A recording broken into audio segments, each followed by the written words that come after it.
This morning you put them on without looking. You did it while thinking about something else, and you will take them off tonight the same way, and at no point today will you think about your feet at all. Unless something goes wrong, you will not think about them for the rest of the year. But here is something that should stop you cold. Underneath there are 26 bones in each foot, more than 30 joints, and over 100 muscles, tendons, and ligaments. A quarter of all the bones in your body are below your ankles. That is not the design of a thing you stand on. That is a hand. And for the overwhelming majority of the time human beings have existed, that hand was in direct contact with the ground. No soles, no cushioning, no arch support. Not for a single one of your ancestors going back further than our species goes back. They crossed deserts on it. They crossed ice on it. They walked out of Africa and populated the entire planet on bare skin. So how did they do it? What did ancient humans actually do without shoes in a world of thorns, rock, frost, and broken ground? The answer is far cleverer, far tougher, and far stranger than you would ever imagine. Because your ancestors were not suffering through this. They had something you do not have, they grew it themselves, and we can prove almost exactly when we started losing it.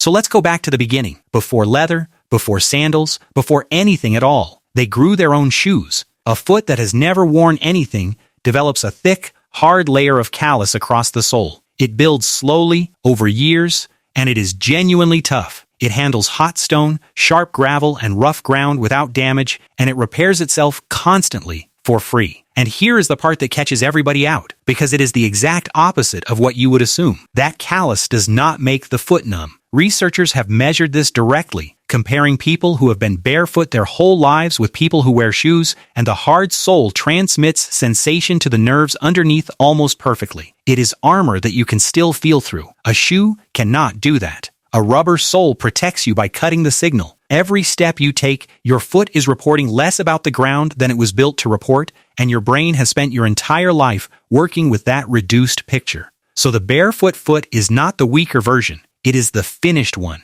And the shape is different too. A foot that grows without a shoe around it is wider at the front, and the toes sit apart with real space between them, so that they spread on impact and grip. Put that same foot in a shoe from childhood, and the toes are squeezed toward each other for 20 years, and the splay never develops. Which brings us to the question that sounds impossible to answer. If shoes rot, and they do, how could anybody possibly know when humans started wearing them? And the answer is one of the cleverest bits of detective work in archaeology, because we did not find the shoes. We read the bones. Think about what a bare foot does all day. Those small toes are working constantly, gripping, bracing, pushing off. Bone responds to load, so toes that work hard grow thick and strong. Put a shoe on, and the toes stop doing that job. And within a lifetime, the bones become noticeably slimmer and weaker. So a researcher went through the skeletons and measured the small toe bones. And he found the moment they get weak, while the leg bones stay just as powerful as before, which rules out people simply walking less. The most likely explanation is footwear, and that change shows up around 40,000 years ago. We do not have those shoes. We will never have them. We know they existed because of what they did to the feet inside them, and when we do find surviving pairs, they are magnificent. Sandals woven from sagebrush bark in a cave in Oregon, roughly 10,000 years old. A leather shoe from a cave in Armenia around 5,500 years old, still holding the grass that was packed inside it. And the Iceman found in the Alps was wearing bearskin soles, deerskin uppers, and a net of bark string holding an insulating layer of grass against his foot. That is a serious piece of cold weather engineering, and it is over 5,000 years old. And the Romans turned the shoe into military equipment. Their soldiers marched in open leather sandals, studded with iron hobnails, which gripped, spread the load, and lasted through thousands of kilometers of road. Archaeologists still pull those nails out of the ground along the frontier, exactly where the boots wore out. But now, we arrive at the question you have secretly been wondering this entire time. If bare feet were genuinely fine, why did anybody bother inventing shoes at all? And the honest answer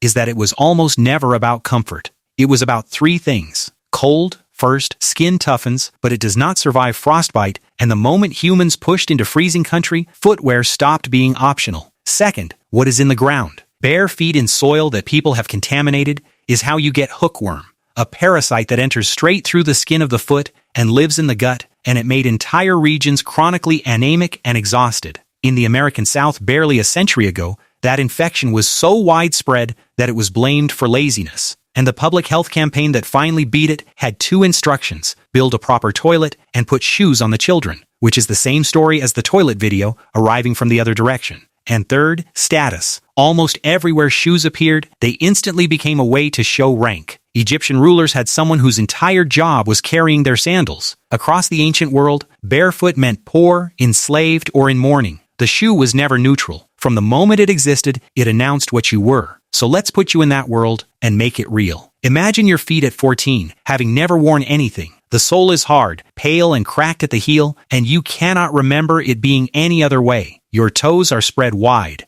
You walk over gravel without slowing down, and you are not being brave, you simply do not find it painful. And you read the ground constantly, without noticing you are doing it. You feel the difference between wet rock and dry rock through your sole and adjust before you slip. You feel a stick before your weight goes onto it. At night, in the dark, you can move because your feet are telling you what is under them. You are also, permanently, one thorn away from a bad month. That is the trade. There is no version of this where nothing goes wrong. And one last thing, which is genuinely absurd. For almost the entire history of footwear, shoes were not made in left and right. They were made straight, identical, and you wore them on either foot until they gave up and molded themselves to you. Left and right as standard is roughly 170 years old. The single most obvious fact about your shoes, the thing a small child knows, is newer than the camera. So let's put the whole thing together. Your ancestors were not walking around in agony. They grew a hard sole that armored the foot without deafening it. They spread their toes and gripped the ground, and they read the surface with every step in a way you have never once experienced.